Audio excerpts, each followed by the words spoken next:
At Thanksgiving, my sister snapped, "Stop asking for money." Like I hadn't been the one quietly paying off her $40,000 credit card debt all along. Imagine standing in a room full of your family, celebrating gratitude, only to be publicly shamed by the very person whose life you've been secretly propping up for years. The betrayal was a physical blow, a sudden rush of icy clarity that changed everything in an instant. The warm glow of amber lights draped the dining room, reflecting off polished silverware and the nervous smiles of relatives. A low hum of polite conversation mingled with the clinking of glasses, a brittle facade threatening to shatter under the weight of unspoken resentments. My sister, Chloe, stood there, her wine glass trembling ever so slightly, just enough to look dramatic. Her voice cut through the air, sharp and clear. "Clara needs to stop begging for money. It's pathetic." A wave of soft laughter rippled through the room. A soft, cruel symphony. It was like cruelty was our most cherished family tradition.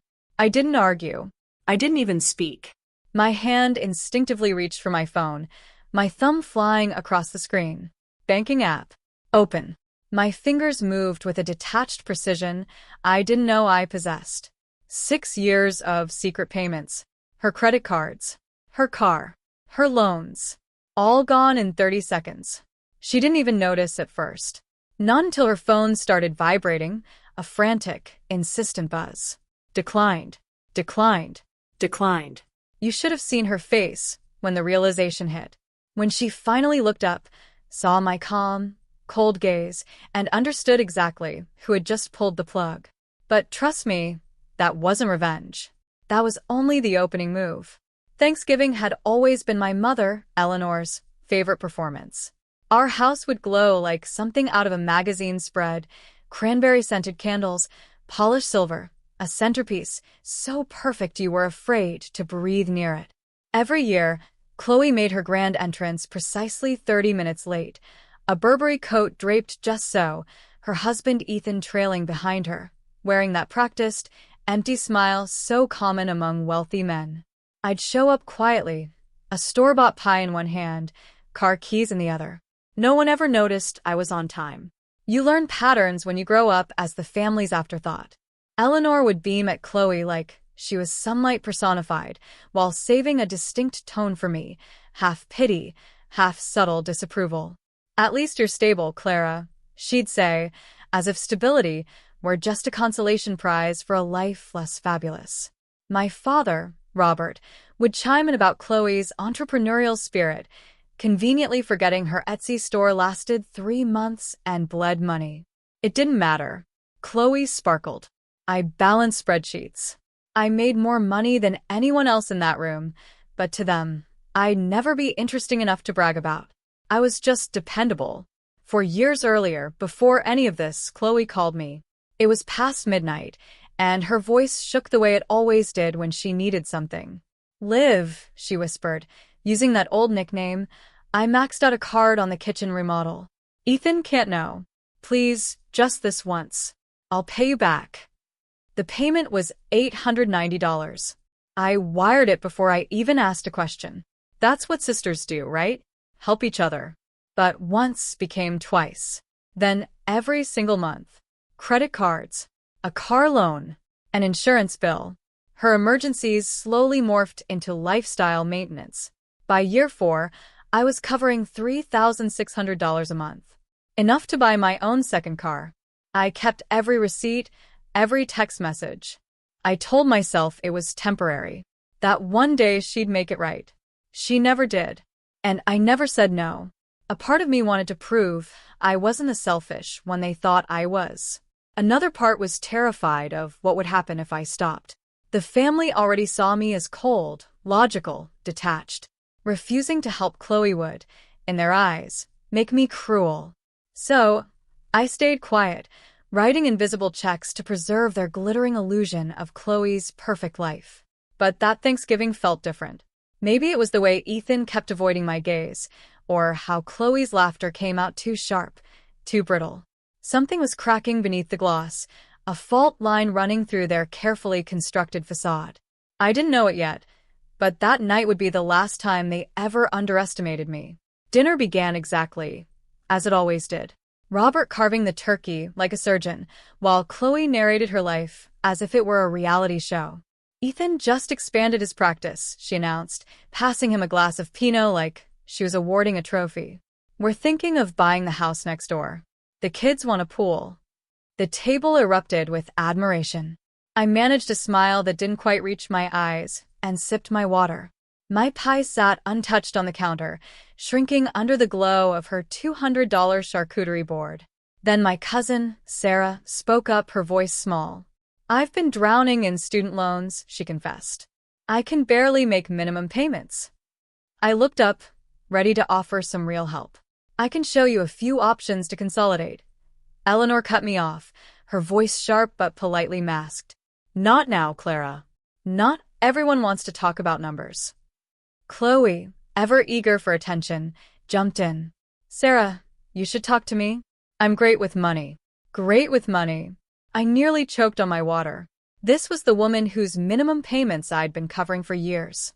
Still, I said nothing. Sarah nodded, trying to be polite, as Chloe launched into vague advice about budgeting and manifesting abundance. I stared at my plate until the edges blurred. After dinner, I found Sarah alone in the kitchen, quietly loading dishes.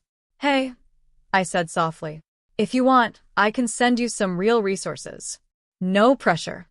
She smiled, a flicker of genuine relief in her eyes. But before she could answer, Chloe's voice sliced through the air. Oh my God, Clara, can you not? She stood in the doorway, wine in hand, her expression sharp enough to cut glass. I was just offering. I started. She doesn't need your lectures, Chloe snapped. She needs actual help. I froze. I work in finance, Chloe. She laughed, a short, derisive sound. And yet you can't even manage your own money. Everyone knows you're always broke. That's why you live in that tiny apartment. The words landed like slaps across my face. Behind her, Robert appeared, drawn by the sudden noise. What's going on? Eleanor spoke quickly, smoothly. If you're struggling, Liv, you can tell us. I just stared at them. Struggling? Chloe's eyes glittered, triumphant. She's always asking me for money, Dad. It's embarrassing. That did it. My heart started pounding so hard I could hear it thudding in my ears. For a second, I thought maybe I'd misheard, but the pity, the condescension in Eleanor's face told me I hadn't. I had spent 4 years quietly funding her perfect life, her designer handbags, her spa days, her vacations. And now, in front of the whole family, she was rewriting the story, painting me as the pathetic beggar. My hand shook, but my voice didn't. I've never asked you for a single dollar, I said, my voice dangerously even. Chloe tilted her head, a smirk playing on her lips, as if I were being overdramatic. Liv, just stop. It's fine. We get it. But it wasn't fine. It was the moment everything I'd swallowed for years began to burn its way back up. The kitchen went utterly still. Even the clinking of dishes stopped. Chloe stood there, cheeks flushed, eyes bright with victory. She thought she'd humiliated me. But something inside me shifted, quietly, almost peacefully, like a final switch flipping off. I pulled my phone from my pocket. You're right, I said softly, my voice barely a whisper. I should stop asking you for money. She smirked again. Finally, some self-awareness. My thumb opened my banking app. 6 scheduled payments appeared, bold blue lines across the screen. Her credit cards, her car loan, her insurance, her household bills. 4 years of handouts disguised as sisterly love. Family helps family, right? She said, taking a slow sip of her wine, completely unaware. Right, I answered, my eyes fixed on the screen. But maybe not like this. The room watched me, confused, unsure what I was doing. Then, one by one, I began canceling every single payment. A tiny buzz confirmed each deletion. Cancelled. Cancelled. Cancelled. Clara, Eleanor said sharply. What are you doing? Taking responsibility for my choices, I said, repeating Chloe's favorite phrase, the irony a bitter taste in my mouth. Chloe's phone buzzed once. Then again. Then 3 times in a row. She ignored it at first, her smile still fixed, but the alerts came faster, one after another, until the room filled with a sharp, digital hum of her life falling apart. "What's that?" Robert asked, bewildered. Chloe's smile wavered, then vanished. "It's nothing." Her screen lit up again. Payment failed. Auto pay declined. Insufficient funds. The silence that followed was surgical. I slipped my phone back into my pocket, smoothing my sweater. "I should go," I said, my voice even, steady. "You're right, Chloe. I need to stop making my problems everyone else's." I left before anyone could answer. Behind me, I heard the insistent, frantic ringing of her phone. Chase, Capital One, Bank of America. The ghosts of every secret bill I'd been paying, now calling to collect. At home, I poured myself a mug of chamomile tea and opened my laptop. Years of bank records sat waiting, neatly organized. Every transfer, every please, just this once, every promise she'd never kept. I built a spreadsheet, color-coded by year. The total stared back at me, a stark, undeniable number, $41,300. When her first frantic voicemail arrived, I didn't answer. Then came more. Her voice swung from angry to desperate to tearful. "Clara, please, I don't know what you did, but Ethan's asking questions. Fix this, please." The next morning, the calls came from my parents. "She's your sister," Eleanor pleaded, her voice laced with guilt. "You can't just cut her off." "I didn't cut her off," I said, my voice devoid of emotion. "I just stopped paying her bills." Silence. They couldn't argue with that. By the end of the week, Chloe's entire illusion had collapsed. Her cards frozen, her credit tanking, Ethan finally seeing the truth she'd buried under Burberry and Instagram filters. The family's golden child was unraveling, and for the first time, I didn't feel guilt. I felt air, light, space. Because sometimes, justice doesn't need an audience. It just needs a password, a steady hand, and the courage to hit cancel. By Monday morning, I'd stopped counting how many times she called. 19 voicemails, 42 texts, each one more frantic than the last. I didn't listen to them at first. I craved silence. Clean, heavy silence. But when I finally did, they played like a confession tape. "Clara, what the hell did you do? My payments aren't going through, Liv. Please," the bank called. "Ethan's freaking out. Please, I'm serious. This isn't funny." Then one for my mother. "Chloe is very upset. You need to fix whatever this is." Fix. That word had followed me my entire life. I'd fixed Chloe's debts, her drama, her image. I'd fixed the family narrative every time she stumbled. But not this time. At 8:47 a.m., an unknown number flashed on my screen. I answered. "Ms. Richardson, this is Janet from Chase Bank. We're confirming the cancellation of recurring payments on an account ending in 7734. "That's correct," I said, taking a slow, steady breath. "May I ask why you were making payments on someone else's card?" "Family arrangement," I replied, my voice calm. "It's over." A pause. Then an understood, quiet click. Cancellation complete. When I hung up, I knew there was no going back. By noon, Chloe texted again. "You said you'd help me. Why are you doing this to me?" I typed back, my fingers moving deliberately. "You told me to stop asking you for money. I'm just following instructions." The typing bubbles appeared, disappeared, reappeared. Then her final message for the day. "I have $87,000 in debt. I can't fix this alone." There it was. The truth in writing. The staggering number she'd hidden from Ethan. The secret I'd been protecting. I didn't reply. I just screenshotted it, archived it, and closed my phone. That afternoon, Robert called. His voice was measured, the way it gets when he's trying to sound reasonable.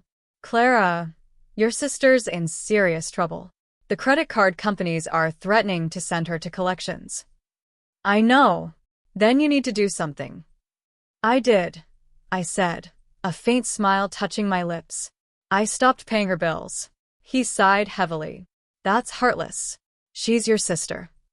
"I was her sister when I sent $40,000 she never returned," I countered. I'm still her sister now. I'm just not her lifeline. You've changed. No, Dad. I've stopped pretending this is love. By Tuesday, the family chat was buzzing. Aunt Carol called to check in. Then Michael texted, followed by a voicemail from Sarah. I ignored them all until Sarah's second message came through. Clara, I just found out. She told everyone you were begging her for money while you were paying her bills. That's insane. I could hear the disbelief, the outrage in her voice. You have to tell people the truth. I don't need to, I said quietly to my empty apartment. The truth's already catching up. And it did. Faster than I expected. Thursday evening, my phone rang again. Ethan. For a second, I almost didn't answer. Then I did. Hey, he said, his voice tight. I wanted to hear it from you. You've been paying her credit cards, yes? For how long? For years. Silence. Then a sound that was halfway between a sigh and a mirthless laugh. Jesus Christ. She told me you were jealous, that you couldn't manage your own money. I believed her. I swallowed, a lump in my throat. Now you know. Yeah, he breathed. Now I know. Ethan wasn't angry. He sounded tired, the kind of tired that comes after years of denial. He thanked me, then apologized. Not for Chloe, but for believing the wrong person. Friday morning, Chloe showed up at my apartment. No makeup. Eyes swollen. Wearing sweatpants that probably cost more than my entire outfit. She looked small for the first time in her life. Can I come in? I should have said no, but I stepped aside. She sat at my kitchen table, tracing a finger along the edge of her coffee mug, a ghost of her usual grandiosity. I messed up. Yes, I said, my voice flat. I was drunk at Thanksgiving. I just wanted them to think I was doing well. I didn't mean what I said. You called me a beggar. Her lip trembled. I was scared. Ethan was getting suspicious. She paused, struggling. I thought if I made you look worse than you were, I finished for her. She nodded, tears starting to well up. I don't know what to do, Liv. The credit cards are frozen. The car might get repossessed. Ethan's furious. I stayed quiet, watching her. Please, she whispered, her voice cracking. Just for a few months. I'll get a job. I'll pay you back. You've been saying that for 4 years. Her tears came fast now. Ugly real.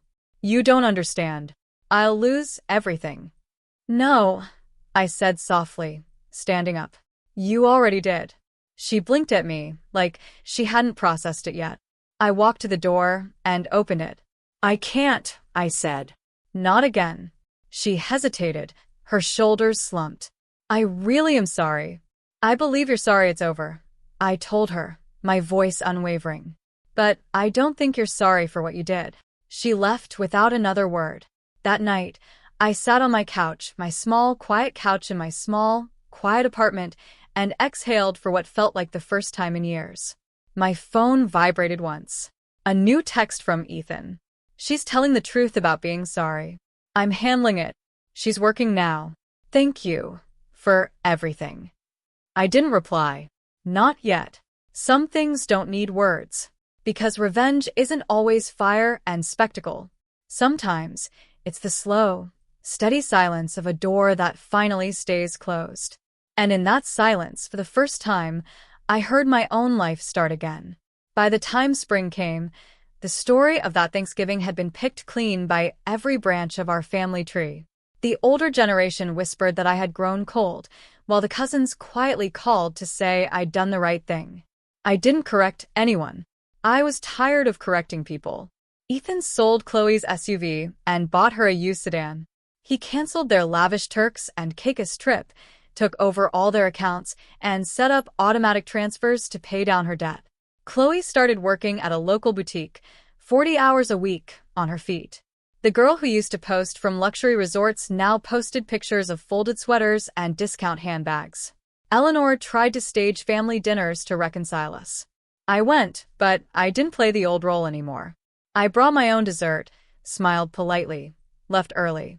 Chloe avoided my eyes, and I didn't chase her down to make it better. One morning, about 6 months after that night, my phone buzzed with a payment notification. $500 deposited to my account. A message followed. First payment. It'll take me 16 years, but I'm going to pay you back every dollar.